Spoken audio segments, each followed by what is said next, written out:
Hey everyone, this is Chris and Sandy Bent with the Chris and Sandy Show. We get up close and personal with some amazing guests throughout the entertainment industry. And today, like I say on every episode, we got a great show for you. We got Hannah Ellis coming on. She's doing some great things out there in the music world.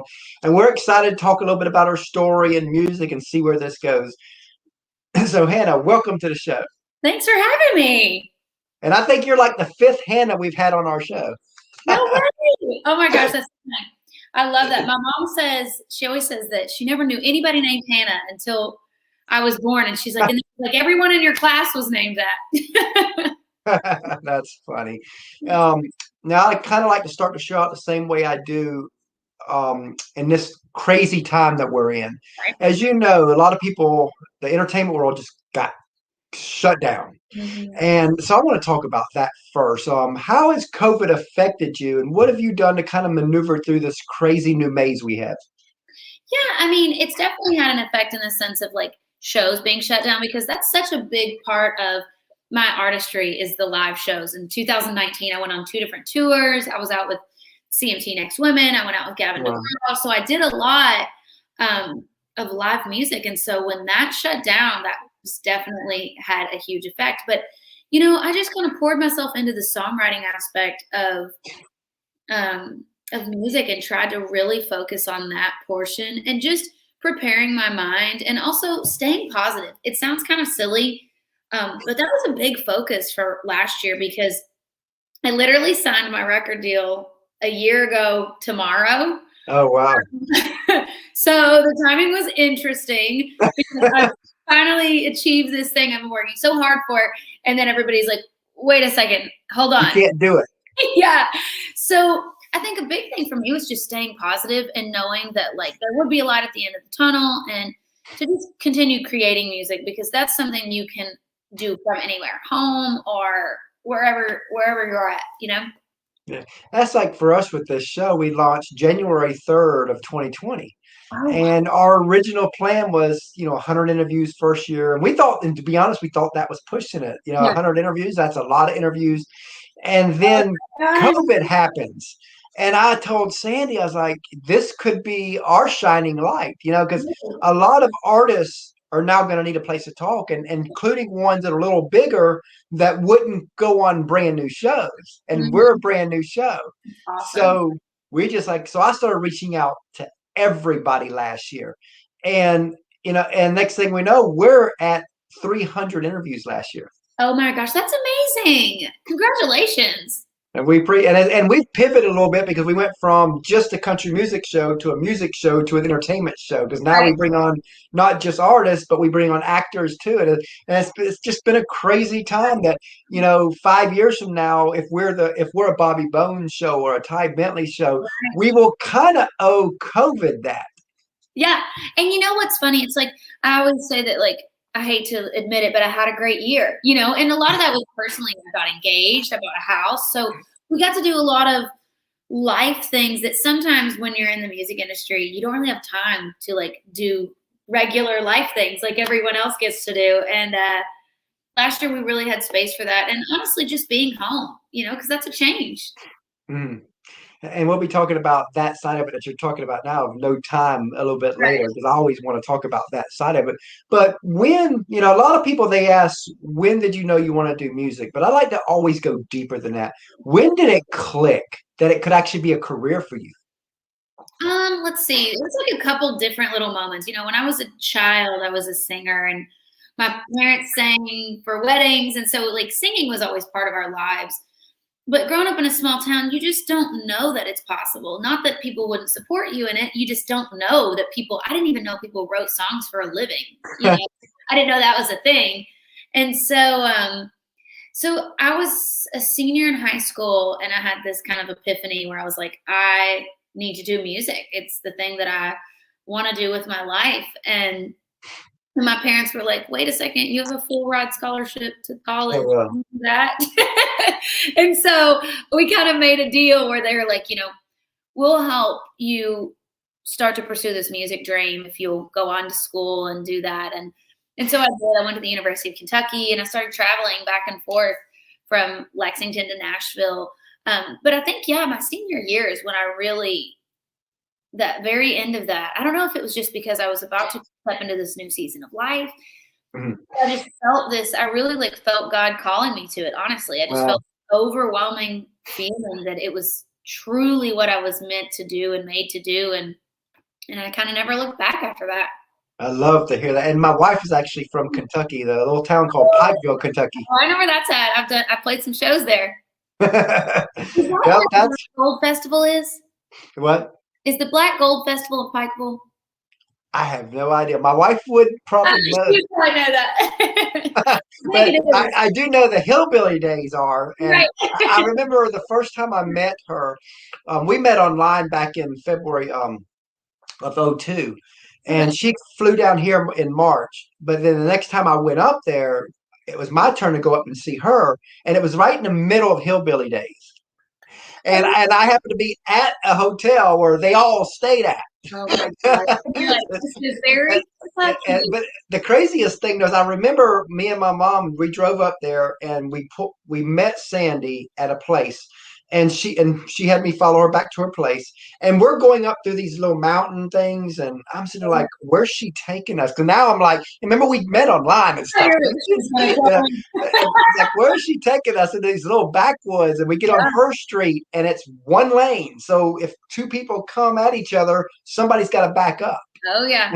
And so one of them hollers, and I never heard of that until her. So it was a crazy adventure. So wait, where are you based out of? Savannah, Georgia. Okay. We're planning on moving out to Nashville probably in the next 12 months. I love that. It's a good place to live. I mean, again, our show, even though we're entertainment of all, it's our roots will always be country music. Mm-hmm. Yeah, yeah. um, so, what's some hobbies you like to do outside of music? And you probably got more now since things slowed down a little bit. Yeah. So, I love cooking. Well, I love food and drink in general. I love exploring. So something I started when I went out with Gavin DeGraws, I started these videos. They're called A Taste of Tour. Mm-hmm. And the idea is that all these different cities I go to, I try to find like the best places to eat and drink in these cities because I'm so passionate about food.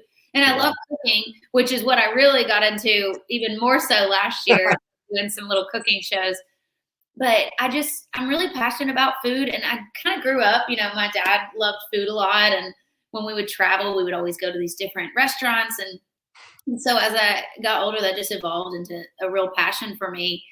And then the other thing I do is kind of funny. It's a true hobby. I actually make scrapbooks, like cool. traditional scrapbooks, like where you cut it all out and paste it all together. And it's actually really fun because I have one for like every year of mine and my fiance's relationship. I just kind of got into it. And now they're these little highlight reels. And it's very fun to look back and see things that we thought were worth making a page of, 6 years ago. And then it's something that maybe we do all the time now, Yeah, that's what's funny. A lot of kids, they see people on TV that they like and they would love to talk to them. Mm-hmm. And little Chris, he watches a lot of Nickelodeon.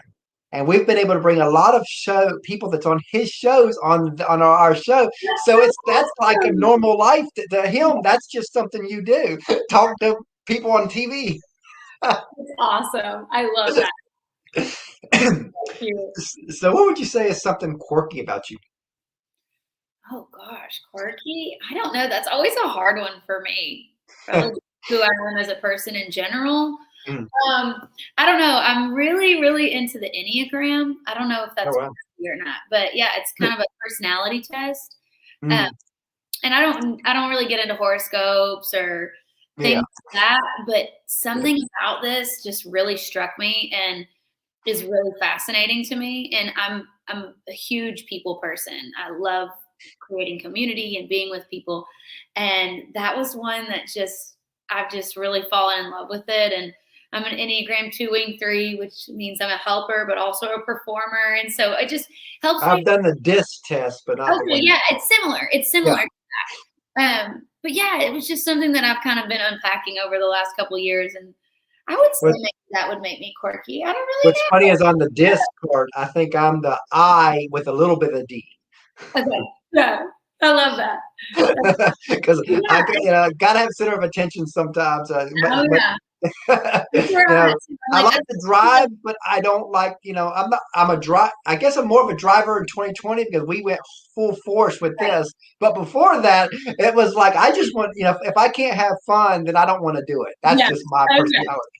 I get that. I get that for sure. So, as you know, a lot of people they see the glory of a Blake Shelton, of a Miranda, of a Carey, but they don't see the grind, the sacrifice, the tears, the struggles that it takes, not just to get to their levels, but even a career level within music. And I Yeah. always want to talk about that side of it, the sacrifice and struggle side, because nobody really talks about this side of it. They Mhm. always like sugarcoat it and gloss over it because they want to talk about the highlights. But I want to talk about the lowlights a little bit. Yeah. And I'm going to tell a quick story to kind of help guide where this want Yeah. this to go. But back in 2014, we interviewed Allison Steele from Two Steel Girls. And at that time, her and her daughter were full time with music. Yeah. And I I did. remember asking Allison what advice she'd given up and coming artists. And I'll never forget her answer. It changed the way I look at a lot of things, to be honest with you. But Mhm. her answer, she said, this will sound funny coming from someone full time.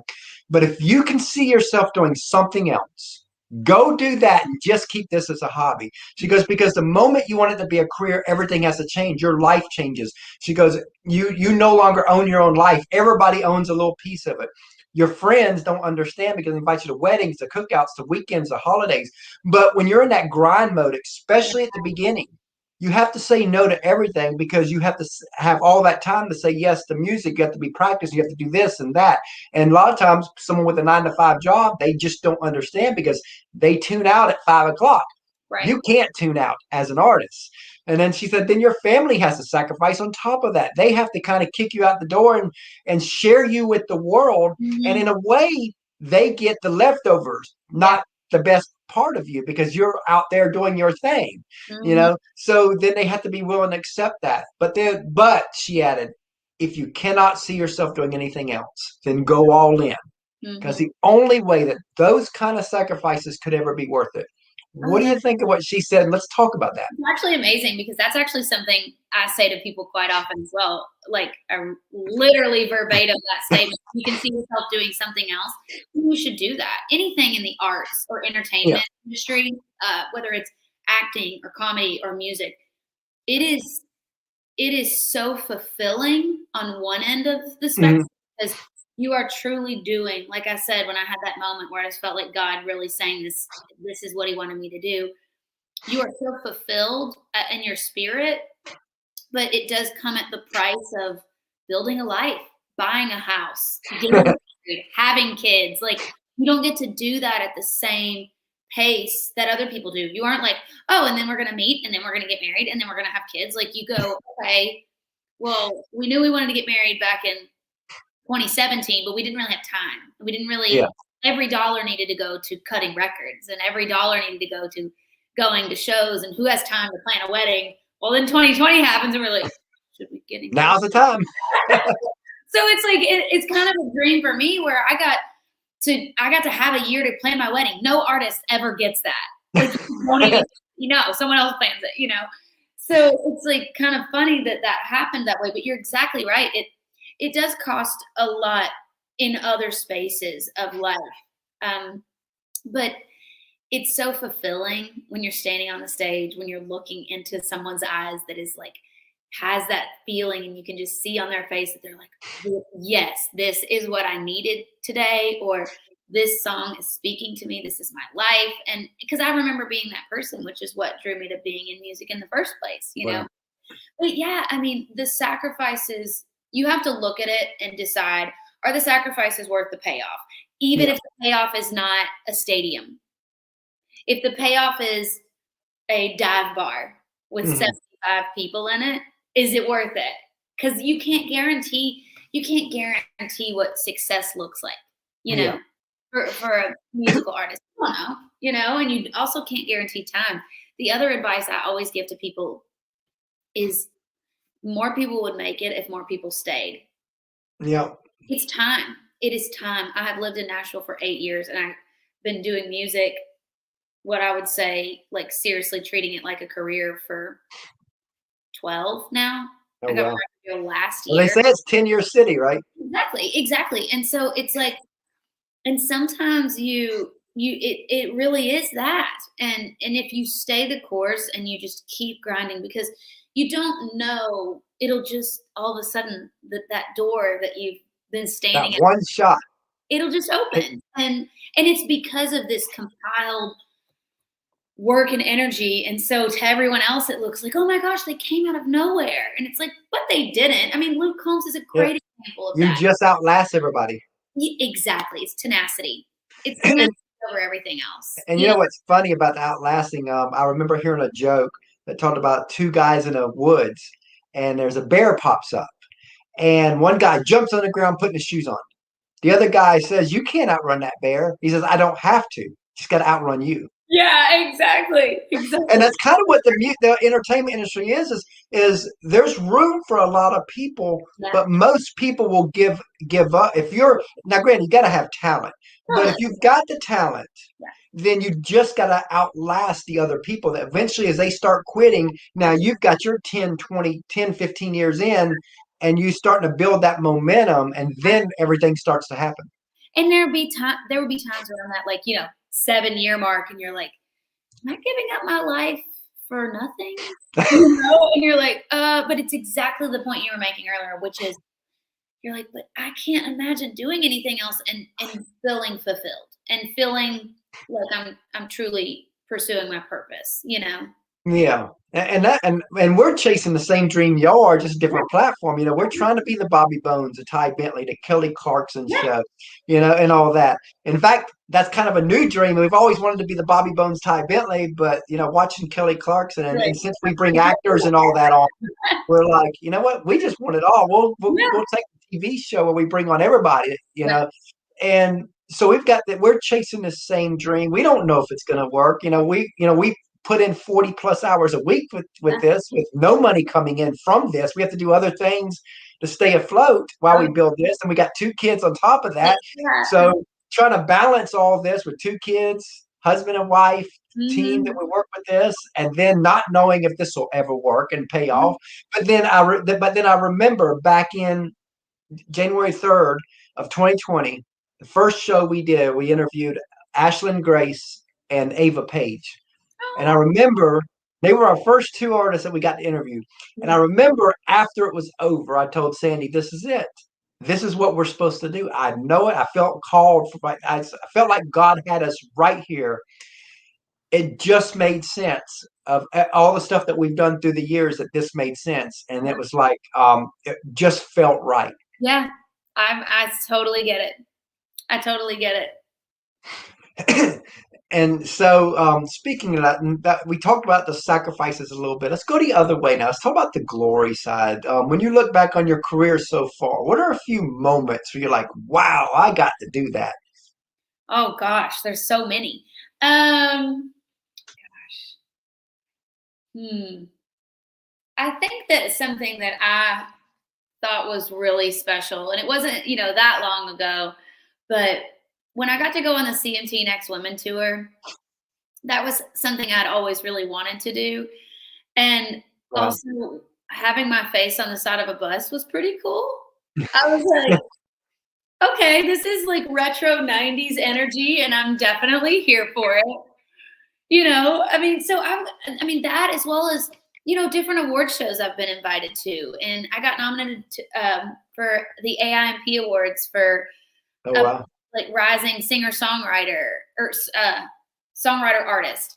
And like just moments like that have just been really special to me and make me feel, validated. Like, you have to validate yourself a lot in this industry, but when they give that back to you a little bit, it feels very good.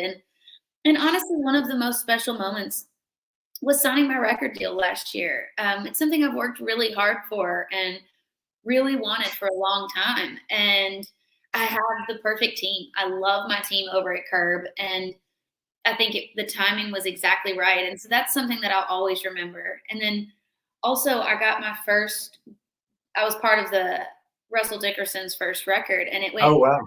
gold last year. And so I got my first plaque. That was a really big one for me. It's hanging in our office. And you can't, and people can't take that away. That's Right. something that That's you can right. treasure and tell your kids, look at what I got to do. Whether, now granted, I believe you're going to make it big, but whether you make it big or not, Exactly. that's something they can't take away. Exactly. And honestly, touring is it for me though. That's the thing that no matter where I'm at, that I stand on the stage and I'm like, I can't believe I get to do this. This is crazy. This is crazy that people pay money to come and watch me sing songs. That's crazy. You know? Oh, I get it. Just like with our show, we've had Randy Travis, Sarah Evans, Lee Amazing. Bryce, and Sandy and I are like. I remember one time we were driving, and we still do like like I said, we deliver food in the evening so we can stay afloat while we build this. And I remember we were driving, delivering a food to somebody, and I said, "Can you believe that tomorrow we got Randy Travis on our show, and we're delivering?" It's just It's amazing, but it is. It's so cool, and that's what's amazing too. Is like when you the have these journey. really special moments that are juxtaposed by real life and the grind, as you were saying earlier.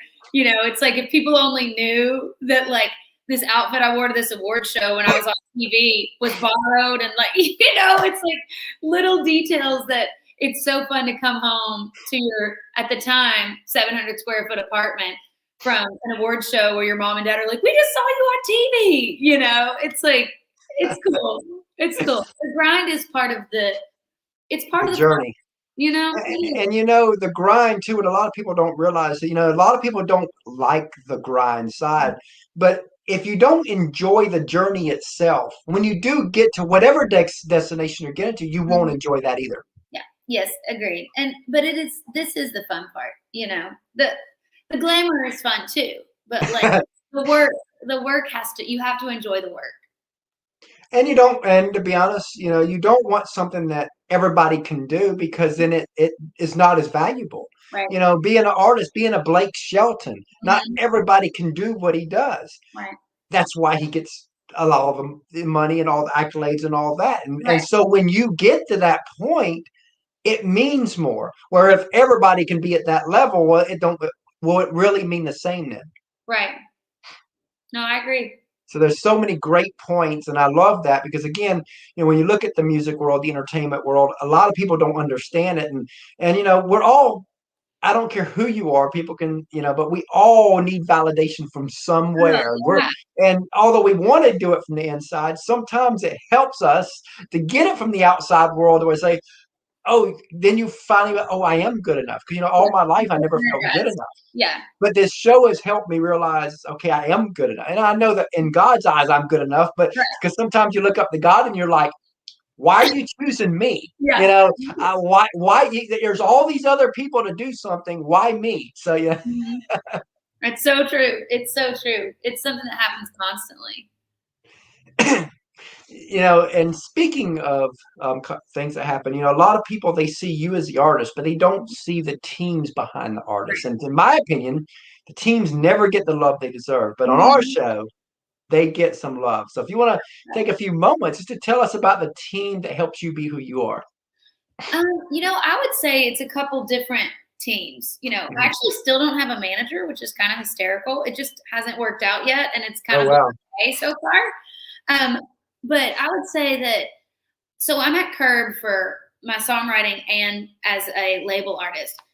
But, it takes a village. And when they say that, that is true. And it not only takes the people that you're working with now, it takes the people that helped get you here. The publisher that gave me my record deal, Janine Appleton, back in 2015, she really helped set me up for success moving forward.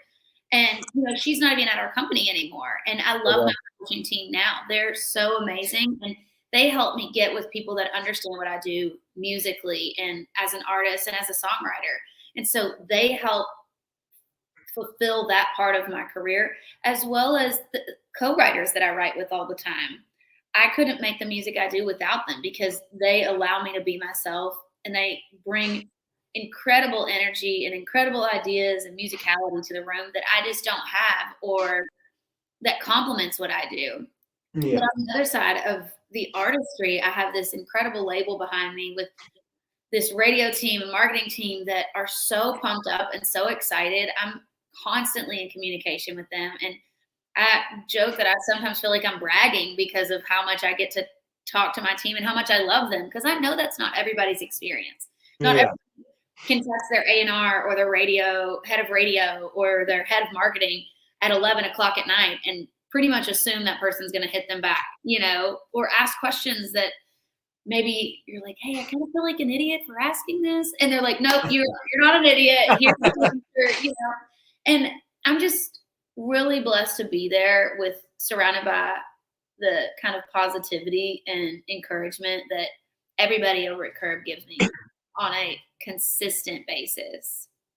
Love that. And speaking of teams, we have a third co-host, which hopefully Sandy's listening. She can send him in. But our little Chris are getting him prepared to do something.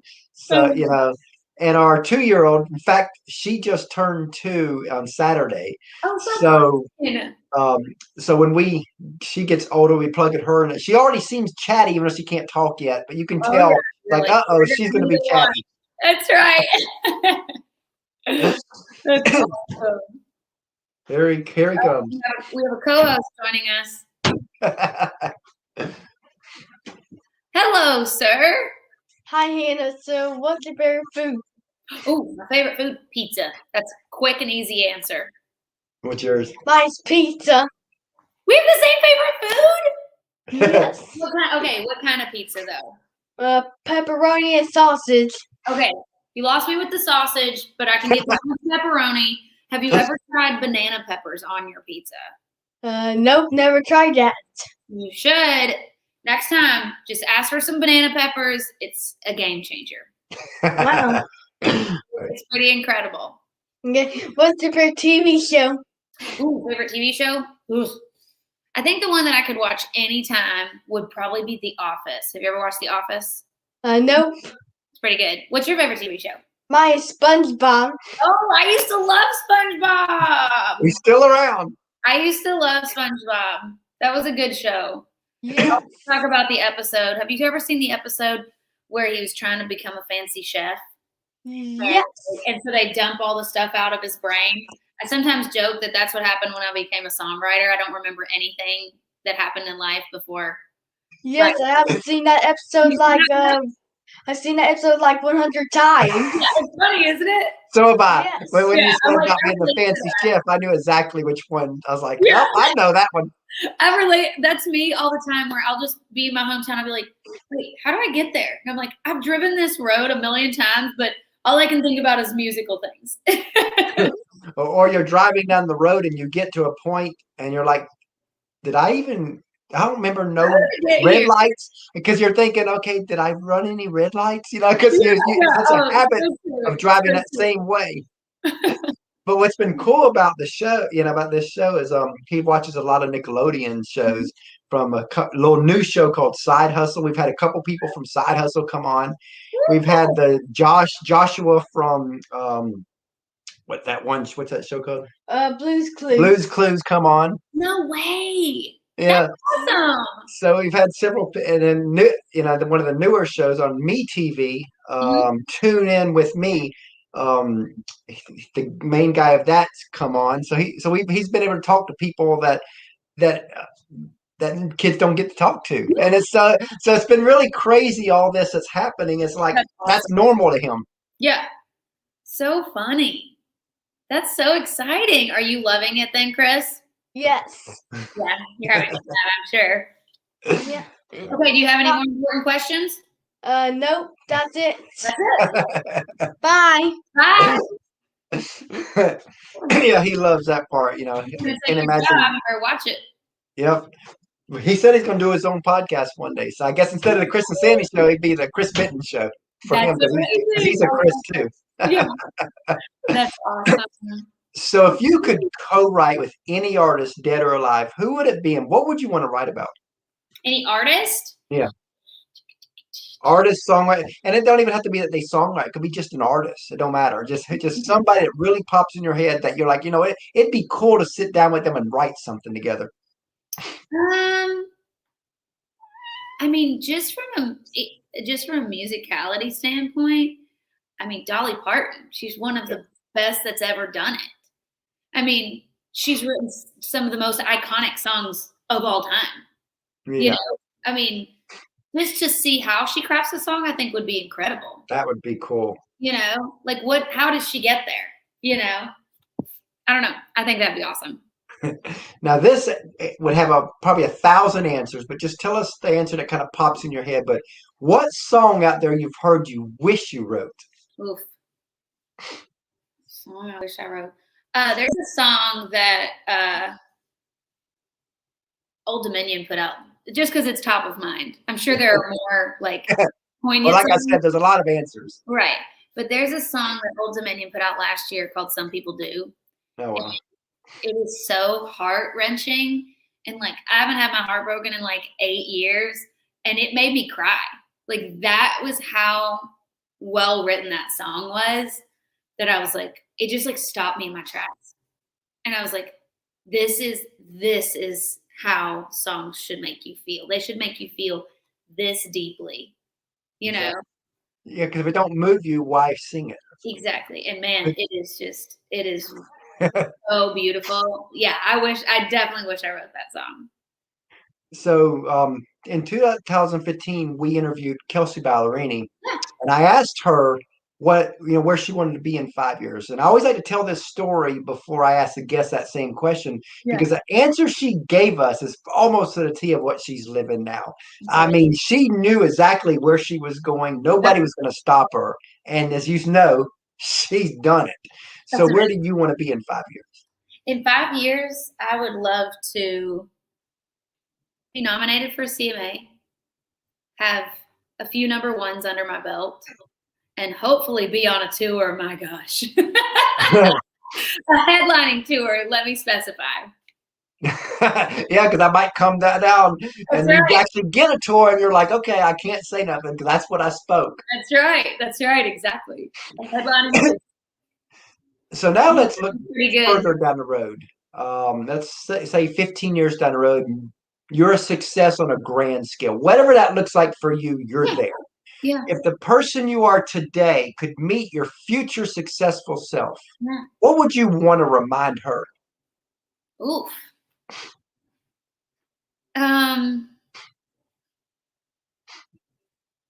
Probably of how excited I am about the small things right now. Things that feel big. I had my first photo shoot with my label the other day. Oh, wow. Last Friday. And it was just a dream. It was so much fun. And I think that I would imagine I would want to remind myself to like find the joy in every little moment, doing liners for radio and having this photo shoot done. I think that would just be truly incredible. I love that answer because, again, I think a lot of times, as people start to become a success, they forget those moments like right now, the little, like you said, the little things. And even then the grind, they forget that grind because it's a different grind when you're a Blake Shelton level. Because I mean, yeah, I'm not saying he don't grind, but when you have money, the grind is a little different than when you're trying to chase that dream and you don't know where the next dollar is coming from. You don't know if it's ever going to make it. You have this crazy dream that many people tell you it never will happen, but you just have this belief in yourself, a belief in God that this is what I'm supposed to do, and you just keep moving forward. There's just something special about that. Yeah, it's so true. Now, let's say you had a friend of yours and you heard him or her sing and they've got something special. As Simon Cowell would say, they have that it factor. Let's say that they've played maybe 40 or 50 shows. So they're still getting their feet wet on the performance side. Yeah.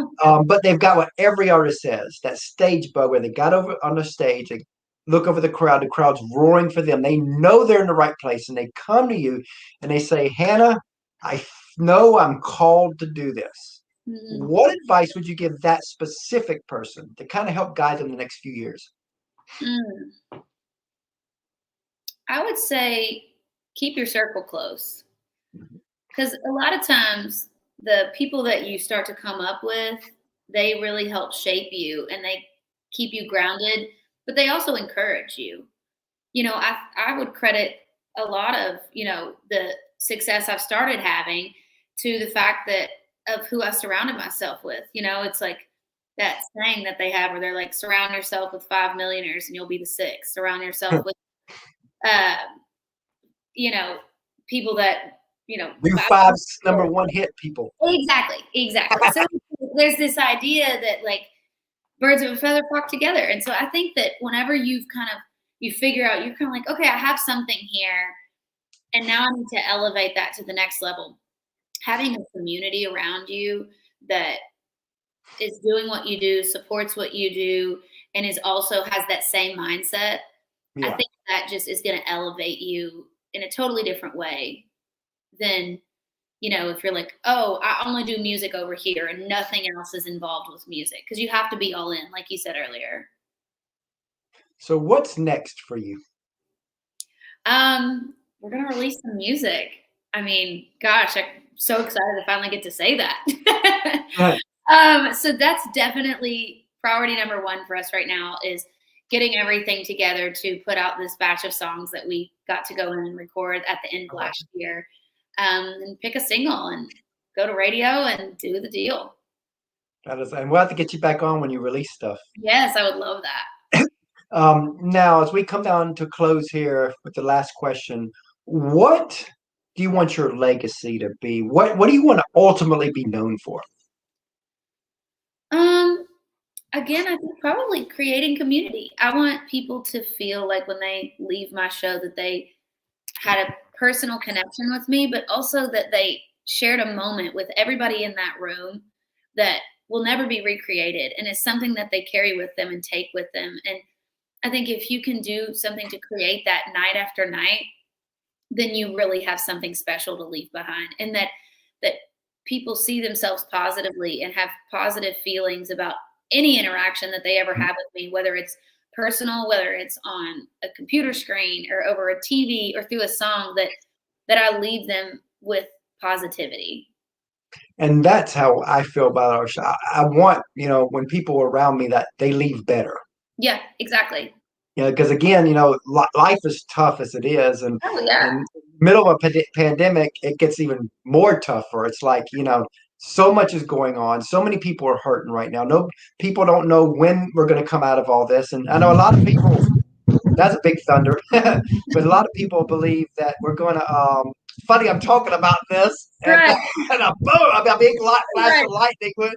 That was really crazy moment there. But you sit there, and through all this, a lot of people don't know what's going to happen. Some people believe we're going to get semi-normal this year. I kind of think it's next year. I believe 2022 will be the year that we get whatever normal is going to be. It's going to be next year. Right. But they're struggling right now, and I think music and entertainment is a key factor to help them get through these moments. Totally agree. So as we, any final words? My cat is trying to ruin the very end of this interview. It's funny. First we had the big thunder, and then the cat. Would be to tell everybody to keep up with me on socials. Hannah Gray Ellis on Instagram and Twitter, and Hannah Ellis on all other social platforms, and be looking out for new music because it's coming. Love that. And like I said earlier, I really enjoyed having you on the show today. We definitely look forward to having you back. Thank you. I'm so excited. Thank you guys so much for having me. Oh, that was great. Oh, good.